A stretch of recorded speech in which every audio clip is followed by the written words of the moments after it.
In Kigali, a man named Benson Kanyaga controls one of the biggest manufacturing companies in the city, and everyone knows the same thing about him. He does not smile, he does not relax, and he never forgives even the smallest mistake. When he walks into a room, people sit straighter. When he speaks, they rush to follow his orders. Most workers avoid crossing his path because one wrong word can end a job. Benson believes staying strict keeps his world in order, so he never lets anyone get close. To him, emotions are distractions, and trust is a weakness he simply cannot afford. But behind all the power and expensive suits, Benson lives a life that feels empty. Every morning, he wakes before sunrise, reads reports, checks numbers, and prepares for another day of pressure. People see him as confident and unshakable, but he carries the weight of a lonely past that hardened him. His huge mansion feels more like a workplace than a home, filled with silence instead of warmth. Staff members move carefully around him, never sure how he will react. They whisper among themselves, saying he is made of stone, that he cannot feel anything at all. Even in public, Benson behaves the same way. He is always on the phone, always busy, always demanding. He never notices the tired faces around him, or the workers who struggle quietly. He believes success comes only through control and discipline. So he builds walls around himself, thinking they protect him. But those walls only push everyone farther away. Some employees admire his success, but many simply fear him. They know one thing for sure. Their boss lives in a different world, untouched by the problems ordinary people face. Yet, despite his cold reputation, Benson is not cruel by nature. He just learned long ago that softness can be dangerous. So he hides every emotion and keeps his heart locked. But life has a way of surprising even the strongest people. All it takes is one unexpected moment to shake everything he believes. And without knowing it, Benson is heading toward the day that will change everything. The day when someone he barely notices will show him a kind of courage he has forgotten exists. A moment powerful enough to break the walls he built around himself for years. His new housemaid, Larato Matsumi, moves through the mansion like a soft breeze, always present, always working, yet never drawing attention to herself. She cleans every corner before sunrise, washes dishes long after everyone sleeps, and carries herself with a quiet strength that few notice. Her eyes often look heavy, as if she hasn't rested in days, but she never slows down. She keeps her head down, finishes every task with care, and avoids any trouble. No one hears her complain, no matter how difficult the day becomes. She knows she must keep this job, because her life outside these walls is far from easy. What Benson does not see, what no one around her sees, is the weight Larato carries alone. Every night, when her shift ends, she does not go home to rest. Instead, she walks to a small laundry shop where she works until late. Her clothes always smell of detergent, and her hands are rough from scrubbing, but she pushes on because she has no choice. Her younger brother depends on her. He is sick, weak, and needs treatment that costs more than she could ever afford. She pays the bills whenever she can, skipping meals, skipping sleep, skipping anything that is not necessary. Her love for him is the reason she keeps fighting. In the early mornings, before reporting to the mansion, she checks on him. She makes sure he has taken his medicine, makes sure he is safe, then rushes out again before the sun rises. Her entire life runs on worry, fear, and hope. She tells no one about her struggles, because she believes sharing them won't change anything. Hardship has taught her to endure quietly. She believes if she keeps going, something good will eventually come. But deep down, she knows she is close to breaking. Still, when she enters the mansion, she wears a calm face. She greets others politely, hides her tiredness behind a small smile, and tries to blend into the background. She cannot risk drawing attention to herself. Losing this job would mean losing her brother's chance at survival. So she works harder than anyone else, giving everything she has, even when her body begs her to stop. She carries her secret like a heavy stone, praying no one notices how much she is struggling, hoping she can keep going just a little longer. Benson rushes out of his mansion, shouting instructions on a phone call, his voice sharp and impatient. He barely looks at the ground, the sky, or the people around him. His mind is already at the office, already dealing with problems waiting for him. Papers, deadlines, staff issues, everything fills his head at once. He walks fast, not realizing how close he is to danger. His steps are quick, his tone loud, and his attention completely trapped inside the phone conversation. To him, the outside world almost disappears when he is focused on business. Nearby, the driver is reversing the car, trying to bring it closer to the front steps. He assumes Benson is still far behind, and continues moving the vehicle without checking properly. The car picks up a little speed as it rolls backward. No one expects Benson to suddenly step into its path, and he doesn't think to check either. He is too busy giving orders, not noticing anything around him. His phone call becomes the only thing he sees, and everything else becomes a blur. The house staff watches from a distance, unsure if they should warn him. They know he hates interruptions. They know he dislikes any distraction. So they stay silent, hoping the driver will slow down or Benson will finally look up. But neither happens. The space between the car and Benson grows dangerously small. For a moment, it looks like time is speeding forward while he remains trapped in his own thoughts. Anyone watching can feel something bad is about to happen. Benson steps forward again, still talking, still unaware, still trusting everything to go exactly as planned. He does not hear the engine behind him. He does not sense the danger. His focus is locked on the call, as if nothing else matters. His habit of always being in control blinds him to what is right in front of him. In that split second, he moves directly into the car's path without even knowing it.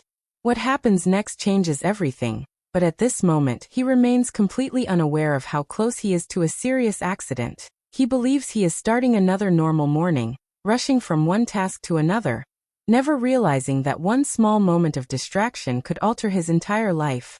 Lorato sees it first. She is carrying a basket of fresh towels when her eyes catch the moving car rolling backward far too quickly.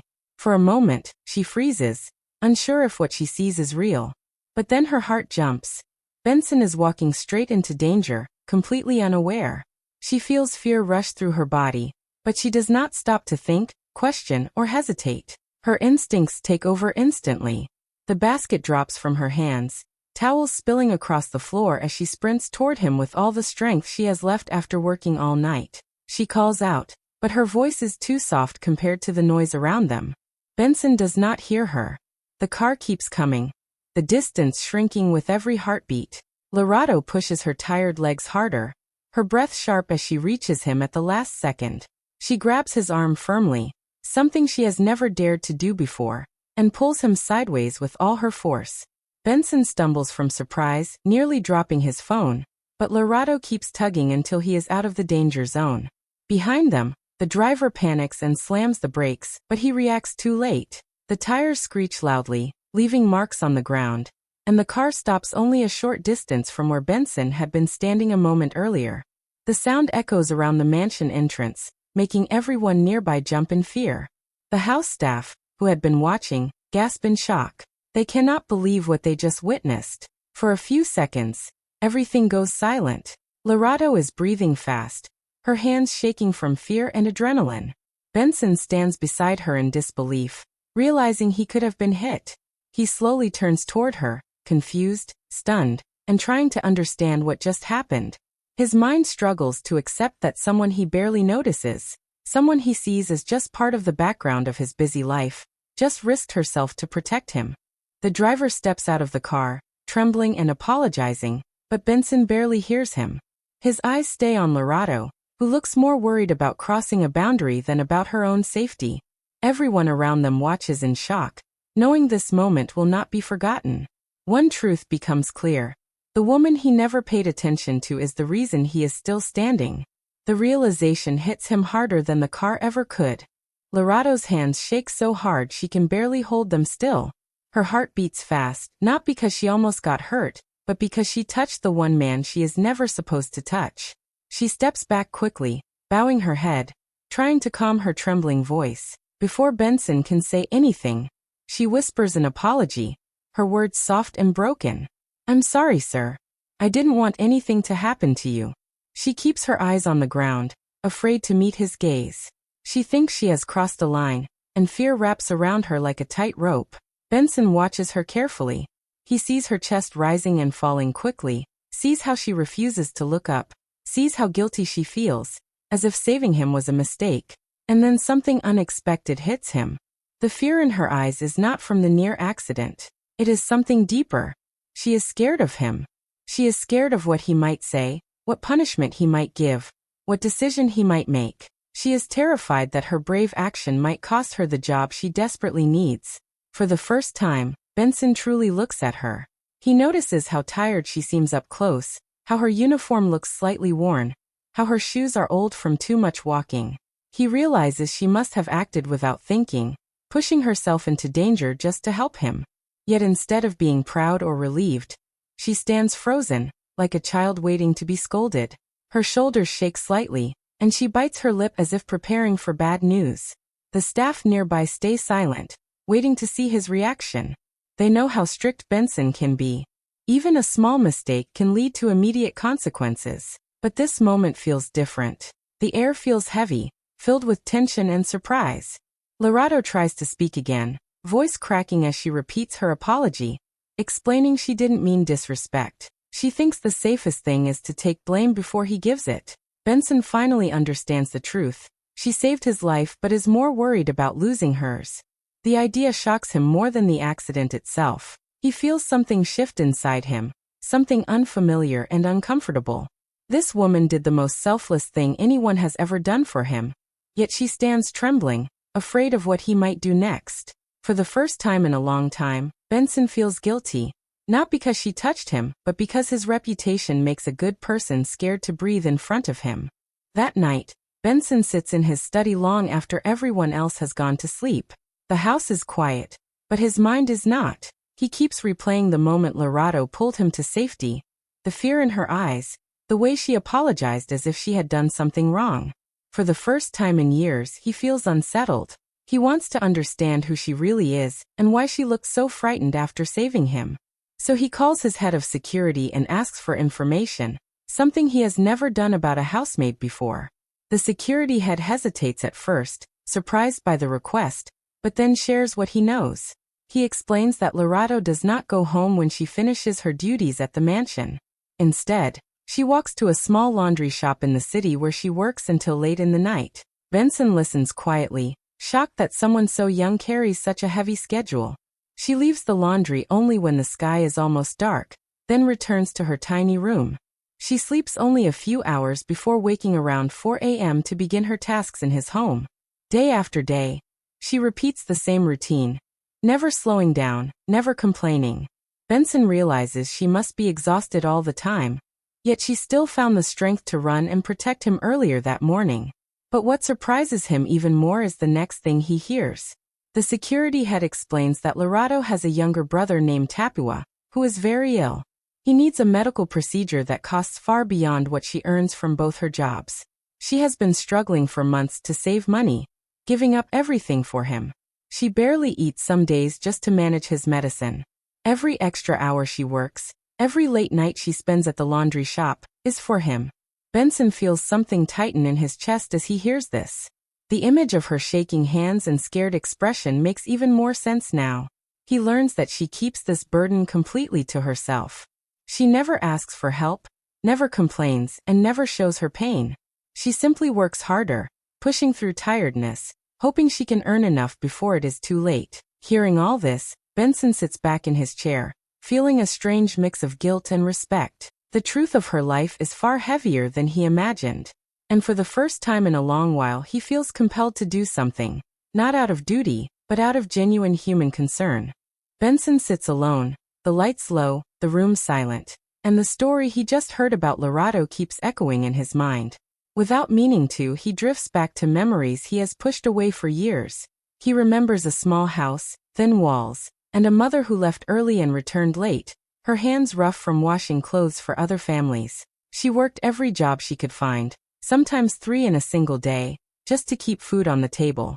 Benson remembers watching her come home exhausted, but she always smiled and told him everything would be all right. He grew up seeing struggle every single day, and it shaped him. It taught him to work hard, to push himself, to survive.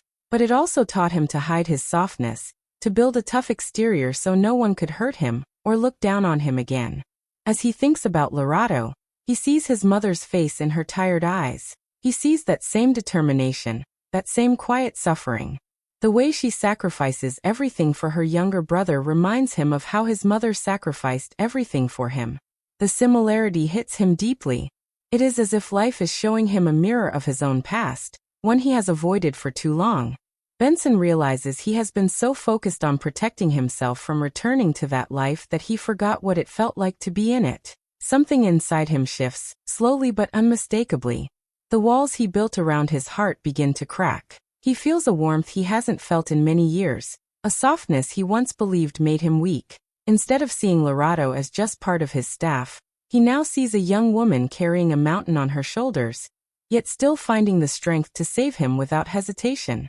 He thinks about how scared she looked afterward, not because she almost got hurt, but because she feared losing the job she desperately needs. The realization unsettles him. Benson leans forward, his elbows resting on his desk, his hands clasped. He wonders how many people like Lorato he has overlooked, how many silent battles he never noticed while buried in his own world. A feeling he can't fully explain begins to grow in him. A mixture of guilt, admiration, and a desire to help. For the first time in a long while, Benson feels truly human again. And he knows he cannot ignore this feeling. Something in him has changed, and it is because of her.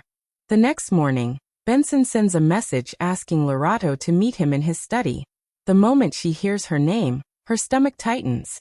She walks slowly through the hallway, her hands cold, her thoughts racing. She thinks about the moment she grabbed his arm, the moment she acted without permission. She worries he might see it as disrespect, even though she only meant to help. By the time she reaches the door, her legs feel weak. She knocks softly, almost hoping he will not hear it, but his calm voice tells her to enter. She steps in, her head lowered, already prepared for bad news. She stands in front of his desk, trembling slightly, unable to hide her fear. She keeps squeezing her fingers together, trying to hold herself together. She quietly says she is ready to accept whatever he decides. Her voice shakes, and she cannot bring herself to look at him. Benson watches her for a moment, noticing the way she avoids eye contact, how her body seems so tense, how she looks as if she has been waiting for punishment all night. It hurts him more than he expects to see her so scared. Then, instead of the scolding she imagined, Benson does something she never saw coming. He thanks her. His voice is steady as he expresses genuine gratitude for what she did. He explains that she saved him from a moment that could have ended badly, and he wants her to know he deeply appreciates her bravery. Lorato is so shocked she doesn't respond at first. She lifts her head slowly, unsure if she heard him correctly. No one has thanked her like that in a long time. The sudden kindness breaks her. Tears rise in her eyes before she can stop them. She turns her face slightly, trying to hide them, but the emotions are too strong. For years, she has carried everything alone, believing no one sees her efforts or understands her sacrifices. She never expected her actions to matter to someone like Benson. She thought stepping in front of danger was simply part of the duty of caring for others, never something worthy of recognition. Now, standing here, hearing him appreciate her, she cannot hold back anymore. Her tears fall freely, soft and quiet, showing how much she has been holding inside. Benson sees her pain, her relief, and her exhaustion all at once. In that moment, he realizes just how heavy her life has been. For the first time in years, she feels seen. And for the first time in his life, he understands the true meaning of gratitude. Benson spends the rest of the day thinking about how much Lorato has carried on her own. The more he remembers her tired eyes and quiet strength, the more he knows he cannot let her continue struggling. So he makes a decision that surprises even himself. The next time he speaks to her, he explains everything clearly and calmly. He tells her he has already arranged for her younger brother to receive the full treatment he needs, and that the hospital bills will be taken care of immediately. Lorato stares at him in disbelief, her mouth slightly open, unable to form words. For months she has lived with worry, fear, and sleepless nights, and now the burden she thought would crush her is suddenly lifted from her shoulders. Before she can process that news, Benson adds something else. He tells her she will no longer stay in the small room she has been living in. A new apartment has been prepared for her, fully furnished, safe, and comfortable. A place where she can rest properly and feel like she has a real home. Lorato covers her mouth with both hands, her eyes filling with tears again. She had gotten used to living with very little, so the idea of having a warm, peaceful space of her own does not feel real. Then comes the final shock. Benson informs her that she will no longer work as a simple maid. He promotes her to household manager, trusting her with more responsibility and respect. Along with the new position, he gives her a salary 3 times higher than what she previously earned. Lorato almost sits down from the surprise. She never imagined someone of his status would believe she was capable of more or worthy of such kindness. For the first time in her life, she feels a door opening instead of closing. Word spreads quickly through the mansion. Staff whisper to each other in the hallways, unable to hide their shock. The CEO they always knew as strict, distant, and unmoved by emotion has done something so generous that no one can understand it at first. They watch Lorato with new eyes, realizing she must have done something extraordinary. The atmosphere in the house changes. People start smiling when they see her, some even congratulating her. Everyone recognizes that her life has completely transformed in a single day. And Benson, the man who once trusted no one, feels something new, satisfaction, not from power, but from helping someone who truly deserved it. Tapua slowly gets stronger day by day after the surgery Benson arranged. The doctors say he is healing well, and soon he is able to walk, laugh, and eat properly again. For Lorato, seeing her brother recover feels like watching the sun rise after a long dark night. All the fear she carried in her heart finally begins to fade. She no longer worries about losing him or failing him.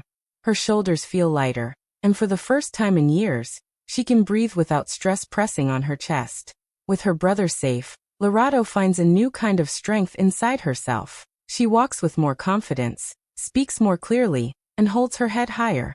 The girl who once kept her eyes down and apologized for everything now knows she deserves respect. She manages the mansion with calm control, guiding the staff kindly but firmly.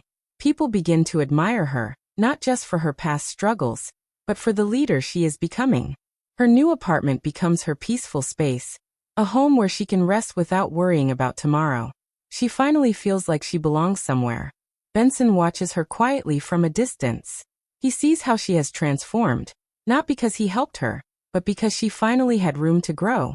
He never tells anyone, but deep down he feels inspired by her courage. She had every reason to give up, yet she never did.